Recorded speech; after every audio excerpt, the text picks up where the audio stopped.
Hi everyone, welcome to my YouTube channel. നമ്മുടെ YouTube channel നമ്മൾ ഇത്രയും നാളും ചെയ്തുകൊണ്ടിരുന്നതെന്ന് പറഞ്ഞാൽ ദുബായ് റിയൽ എസ്റ്റേറ്റ് നിങ്ങളെ പഠിപ്പിച്ചു വന്നുകൊണ്ടിരിക്കുകയായിരുന്നു. പക്ഷേ അതിൻ്റെ ഇടയ്ക്ക് ഒരു പ്രൊജക്റ്റ് ഇൻട്രൊഡ്യൂസ് ചെയ്യാൻ ഞാൻ ആഗ്രഹിക്കുന്നുണ്ട്. കാരണം എന്ന് വെച്ചാൽ കറൻ്റ്ലി അത്രയും ഹൈ ഡിമാൻഡ് ഉള്ള ഒരു പ്രൊജക്റ്റാണ്. ദുബായിലെ തന്നെ കറൻ്റ് ആയിട്ട് ബെസ്റ്റ് ഇൻവെസ്റ്റ്മെൻറ്റ് ഓപ്ഷൻ, അതും ഒരു ലക്ഷറിയസ് പ്രൊജക്റ്റ് ആണെങ്കിലും അഫോർഡബിൾ സെഗ്മെൻറ്റിൽ നമുക്ക് കാണാൻ പറ്റുന്ന ഒരു പ്രൊജക്റ്റാണ്. അപ്പോൾ അതിൻ്റെ ഡീറ്റെയിൽസിനെ കുറിച്ചാണ് ഞാൻ പറയുന്നത്. ഫസ്റ്റ് തന്നെ ഞാൻ ഡെവലപ്പറിനെ നിങ്ങൾക്കായിട്ട് ഇൻട്രൊഡ്യൂസ് ചെയ്ത് തരാം. ഡെവലപ്പർ എന്ന് പറഞ്ഞാൽ ദുബായിയുടെ തന്നെ സെമി ഗവൺമെന്റ് ഡെവലപ്പർ എന്നറിയപ്പെടുന്ന ദിയാർ ആണ്. അവർ സ്റ്റാർട്ട് ചെയ്തത് 2002-ലാണ്. അവരുടെ കരിയർ സ്റ്റാർട്ട് ചെയ്യുന്നതെന്ന് പറഞ്ഞാൽ ഹോസ്പിറ്റാലിറ്റി, അതേ കണക്ക് തന്നെ പ്രോപ്പർട്ടി മാനേജ്മെന്റ് കാര്യങ്ങളിലാണ്. പിന്നെ അവർ ദുബായിലെ തന്നെ ഒരു റെപ്യൂട്ടഡ് ഡെവലപ്പർ ആയിട്ട് മാറി. ദിയാറിന്റെ ഡൗൺ ടൗൺ റെസിഡൻസ്, ഈ റെസിഡൻസിനെ എന്തുകൊണ്ട് സ്പെഷ്യൽ ആക്കുന്നു എന്ന് പറഞ്ഞു കഴിഞ്ഞാൽ, ഇത് വൺസ് കൺസ്ട്രക്റ്റഡ് ആയി കഴിഞ്ഞു കഴിഞ്ഞാൽ ദുബായിലെ തന്നെ ടോപ്പ് 6 റെസിഡൻഷ്യൽ ടവറായി മാറാൻ പോവുകയാണ്. ഇതിന്റെ ഫ്ലോസ് നോക്കുവാണെങ്കിൽ ഏകദേശം 110 ഫ്ലോസ് ആണ് വരുന്നത്. അതും നമുക്ക് പാനോറമിക് വ്യൂ ആണ് വരുന്നത്. ബുർജ് ഖലീഫ വ്യൂ വരുന്നുണ്ട്, ഷേഖ് സായദ് റോഡ് വ്യൂ വരുന്നുണ്ട്, സീ വ്യൂ വരുന്നുണ്ട്. അതുകൊണ്ട് എന്തുകൊണ്ടും നമ്മൾ ഈ പ്രൊജക്റ്റിൽ ഇൻവെസ്റ്റ് ചെയ്യുവാണെങ്കിൽ നിങ്ങൾക്ക് ഹൈ ക്യാപിറ്റൽ അപ്രീസിയേഷൻ ആണ് കിട്ടാൻ പോകുന്നത്. പിന്നെ മെയിൻ പ്രത്യേകത എന്ന് പറഞ്ഞു കഴിഞ്ഞാൽ, വേറൊരു സ്റ്റാൻഡ് അലോൺ ടവറിൽ നിന്നും ഈ ദിയാറിന്റെ ഡൗൺ ടൗൺ റെസിഡൻസിനെ സ്പെഷ്യൽ ആക്കുന്ന കാരണം എന്ന് പറഞ്ഞു കഴിഞ്ഞാൽ, ഇതിനകത്ത് അമ്യൂണിറ്റീസ് അവർ കൊണ്ടുവന്നിരിക്കുന്ന ഒരു യുണീക്ക് വേയിലാണ്. നമ്മൾ സാധാരണ ഒരു ടവർ നോക്കുവാണെങ്കിൽ അമ്യൂണിറ്റീസ് ഒരു ഫ്ലോർ ബേസ്ഡ് ആയിരിക്കും. പക്ഷേ ഇതിനകത്ത് അവർ 6 വേർട്ടിക്കൽ എക്കോസിസ്റ്റം ക്രിയേറ്റ് ചെയ്താണ് അമ്യൂണിറ്റീസ് കൊണ്ടുവന്നേക്കുന്നത്.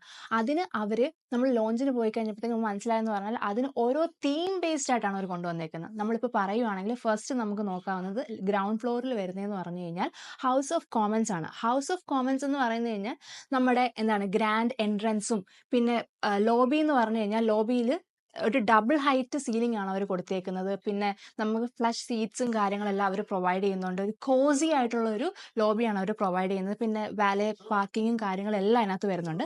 അതാണ് ഗ്രൗണ്ട് ലെവലിൽ വരുന്ന അമ്യൂണിറ്റീസ്. അതിന് അവർ കൊടുത്തേക്കുന്ന പേരെന്ന് പറഞ്ഞു കഴിഞ്ഞാൽ ഹൗസ് ഓഫ് കോമൺസ് എന്നാണ്. സെക്കൻഡ് എക്കോസിസ്റ്റം, അത് അമ്യൂണിറ്റീസിന്റെ എക്കോസിസ്റ്റത്തിന് അവർ കൊടുത്തേക്കുന്ന പേരെന്ന് പറഞ്ഞാൽ ഹൗസ് ഓഫ് ഹെയർസ് ആണ്. ആ പേര് ഇൻഡിക്കേറ്റ് ചെയ്യുന്ന കണക്ക് ഇതൊരു ഫാമിലി ഓറിയന്റഡ് ആയിട്ടുള്ള അമ്യൂണിറ്റി ആണ്. കാരണം എന്ന് പറഞ്ഞാൽ അതിനകത്ത് കിഡ്സിനും ഫാമിലിക്കും എൻജോയ് ചെയ്യാനുള്ള അമ്യൂണിറ്റീസ് ആണ് അവർ പ്രൊവൈഡ് ചെയ്യുന്നത്. ഫോർ എക്സാമ്പിൾ നമ്മൾ പറയുകയാണെങ്കിൽ കുട്ടികൾക്ക് കളിക്കാനുള്ള ഇൻഡോർ ആൻഡ് ഔട്ട്ഡോർ സ്പേസസ് അവർ പ്രൊവൈഡ് ചെയ്യുന്നുണ്ട്.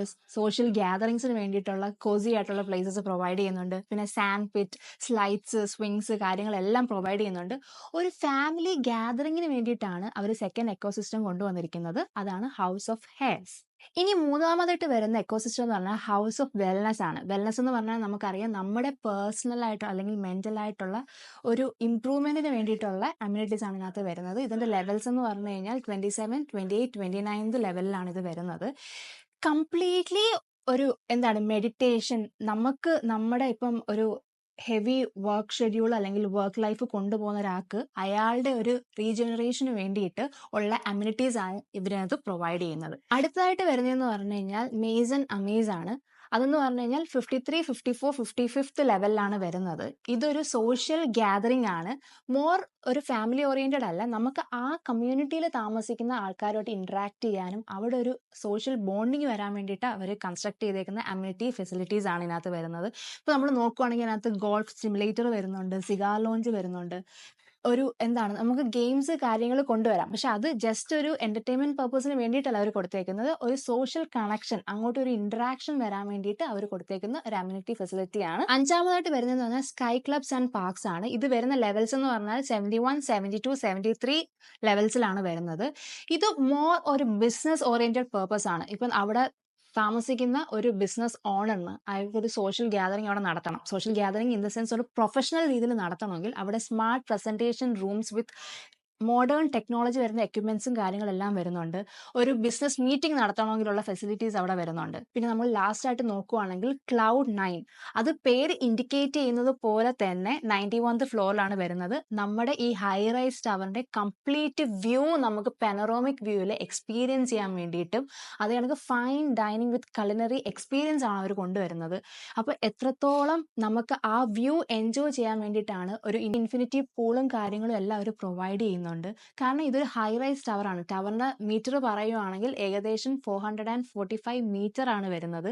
അതുകൊണ്ട് തന്നെ നമുക്ക് വ്യൂ എന്ന് പറഞ്ഞു കഴിഞ്ഞാൽ നമ്മുടെ ഐക്കോണിക് ബുർജ് ഖലീഫ, വേൾഡിലെ ടോളസ്റ്റ് ടവറിന്റെ വ്യൂ നമുക്ക് ഇതിനകത്ത് കിട്ടുന്നുണ്ട്.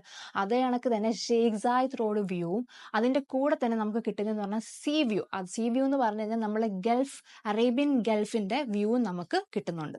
ഈ ഐക്കോണിക് ടവറിൽ ഞാൻ ഓൾറെഡി പറഞ്ഞത് കണക്ക് ഒരു റോയൽ പാലസ് വരുന്നുണ്ട്. അത് ഒറ്റൊരെണ്ണം മാത്രമേ ഉള്ളൂ. പിന്നെ നമ്മൾ നോക്കുവാണെങ്കിൽ നമുക്ക് 13 പെന്റ് ഹൗസസും 76 ഡുപ്ലക്സസും വരുന്നുണ്ട്. ഡുപ്ലക്സസ് എന്ന് പറഞ്ഞാൽ നിങ്ങൾക്കറിയാം, ഒരു ഗ്രൗണ്ട് ഫ്ലോർ കാണും, പിന്നെ ഒരു ലെവലും കൂടെ കാണും. 2 നിലയായിട്ട് വരുന്നതാണ് നമ്മൾ ഡുപ്ലക്സസ് എന്ന് പറയുന്നത്. പിന്നെ ഇതിനകത്ത് 1 ബെഡ്റൂം, 2 ബെഡ്റൂം, 3 ബെഡ്റൂം അപ്പാർട്ട്മെന്റ്സും നമുക്ക് വരുന്നുണ്ട്. ഇതൊരു ലക്ഷറിയസ് പ്രൊജക്റ്റ് ആണ്, പക്ഷേ ഇത് അഫോർഡബിൾ ആണ്. At the same time affordable എന്ന് പറയാൻ കാരണം ഇന്നത്തെ 1 ബെഡ്റൂം സ്റ്റാർട്ട് ചെയ്യുന്നത് പറഞ്ഞാൽ ജസ്റ്റ് 1.86 മില്യണിലാണ് സ്റ്റാർട്ട് ചെയ്യുന്നത്. ബിസിനസ് ബേ കണക്കൊരു സ്ഥലത്ത് നമുക്ക് ഒരിക്കലും ഈ ഒരു പ്രൈസിൽ നമുക്ക് ഒരു ഇൻവെസ്റ്റ്മെന്റ് സ്റ്റാർട്ട് ചെയ്യാൻ പറ്റത്തില്ല. കറന്റ് നമ്മൾ നോക്കുകയാണെങ്കിൽ ബിസിനസ് ബേയിൽ പോകുന്ന ഒരു 1 ബെഡ്റൂമിന്റെ പ്രൈസ് എന്ന് പറഞ്ഞാൽ എബോ 2 മില്യൺ അല്ലെങ്കിൽ ഒരു 2.5 മില്യൺ നമ്മൾ കൊടുക്കേണ്ടി വരും. പക്ഷെ ദിയാർ കൊണ്ടുവന്നിരിക്കുന്ന ഈ ഐക്കോണിക് ടവർ ഒരു 1 ബെഡ്റൂം സ്റ്റാർട്ട് ചെയ്യുന്നത് ജസ്റ്റ് 1.86 മില്യൺ ആണ്. പേയ്മെന്റ് പ്ലാനെ കുറിച്ചിട്ട് പറയുകയാണെങ്കിൽ വെരി ഫ്ലെക്സിബിൾ പേയ്മെന്റ് പ്ലാൻ ആണ്. 50-50 ആണ്. 50 ഡ്യൂറിംഗ് കൺസ്ട്രക്ഷനും 50 ഓൺ ഹാൻഡ് ഓവർ ആണ്.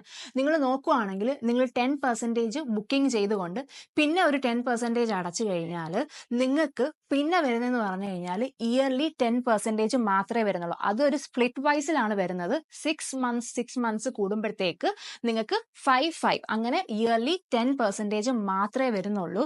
അതും നിങ്ങൾ ഒറ്റയടിക്ക് എമൗണ്ട് ഒന്നും അടയ്ക്കേണ്ട ആവശ്യമില്ല. നിങ്ങൾക്ക് 4 വർഷത്തെ പേയ്മെന്റ് പ്ലാൻ ആണ് ഈ ഡെവലപ്പർ നിങ്ങൾക്ക് പ്രൊവൈഡ് ചെയ്യുന്നത്. നമ്മൾ ഇതിനകത്ത് ഇത്രയും അമ്യൂണിറ്റീസ് ഉണ്ടെന്ന് പറഞ്ഞു. ഈ അമ്യൂണിറ്റീസിന് വേണ്ടിയിട്ട് അവർ യൂട്ടിലൈസ് ചെയ്തേക്കുന്ന സ്പേസ് എന്ന് പറഞ്ഞാൽ ഏകദേശം 75,000+ സ്ക്വയർ ഫീറ്റ് ആണ് അവർ അമ്യൂണിറ്റീസിന് വേണ്ടിയിട്ട് മാത്രം ഈ ഹൈറൈസ് ടവറിൽ യൂസ് ചെയ്തേക്കുന്നത്.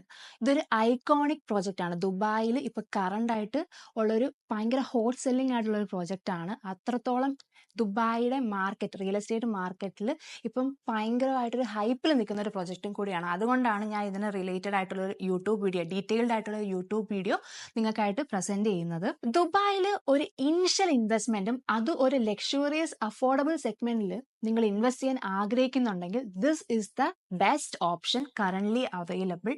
എനിക്കറിയാം ഈ വീഡിയോ നിങ്ങൾ ചിലപ്പോൾ കാണുന്നത് ഇതിന്റെ സബ്മിഷനും EOI സബ്മിഷനും കാര്യങ്ങളും അല്ലെങ്കിൽ യൂണിറ്റ് അലോക്കേഷൻ ഒക്കെ കഴിയുമ്പോഴായിരിക്കും നിങ്ങൾ കാണുന്നത്. പക്ഷേ നിങ്ങൾ ഇങ്ങനത്തെ പ്രൊജക്ട്സ് മാർക്കറ്റിൽ നമ്മൾ വീഡിയോസും കാര്യങ്ങളും, ഇപ്പം ഞാനല്ല വേറെ റിയൽ എസ്റ്റേറ്റ് കൺസൾട്ടൻസ് ഇടാറുണ്ട്. നമ്മളെല്ലാവരും ഒരു പ്രോപ്പർട്ടിയെ കുറിച്ച് നല്ലതുപോലെ റിസർച്ച് ചെയ്തിട്ടാണ് മാർക്കറ്റിൽ എന്താണ് ആ പ്രോപ്പർട്ടി വാങ്ങിച്ചാലുള്ള ROI നിങ്ങൾക്ക് കിട്ടാൻ പോകുന്നത്, അല്ലെങ്കിൽ ക്യാപിറ്റൽ അപ്രീസിയേഷൻ, അല്ലെങ്കിൽ റീസെയിൽ ചെയ്യുമ്പോൾ നിങ്ങൾക്ക് കിട്ടുന്ന ബെനിഫിറ്റ്സ് കാര്യങ്ങൾ നോക്കിയിട്ടാണ് എല്ലാവരും ഒരു പ്രോജക്റ്റിന് ഇത്രയും ഹൈപ്പ് കൊടുക്കുന്നത്. അപ്പോൾ ഇപ്പോൾ നിങ്ങൾക്ക് ഇതിനകത്ത് ഇൻവെസ്റ്റ് ചെയ്യാൻ പറ്റിയില്ലെങ്കിൽ നിങ്ങൾ ഒരിക്കലും സാഡ് ആവരുത്. കാരണം ഇത് കറന്റ്ലി ഒരു ബെസ്റ്റ് ആയിരിക്കും, പക്ഷേ ചിലപ്പോൾ maybe in the future ഇതിനെക്കാട്ടിലും ബെസ്റ്റ് ആയിട്ടുള്ള പ്രോജക്ട്സ് ദുബായ് കൊണ്ടുവരും. കാരണം ദുബായ് അത്രയും വിഷൻ ഉള്ളൊരു സിറ്റിയാണ്. അപ്പോൾ നിങ്ങൾക്ക് ദുബായ് റിയൽ എസ്റ്റേറ്റ് റിലേറ്റഡ് ആയിട്ടുള്ള ഇൻഫർമേഷൻസ് കിട്ടാനും ഒരു പുതിയ ലോഞ്ചിനെ കുറിച്ചിട്ട് അറിയാൻ വേണ്ടിയിട്ട് എൻ്റെ പേജ് ഒന്ന് സബ്സ്ക്രൈബ് ചെയ്ത് വെക്കുക. അപ്പോൾ നിങ്ങൾക്ക് കൂടുതൽ ഡീറ്റെയിൽസും കാര്യങ്ങളും നോളജും ഇതിനെ പറ്റിയിട്ട് കിട്ടും. നെക്സ്റ്റ് വീഡിയോയിൽ കാണാം.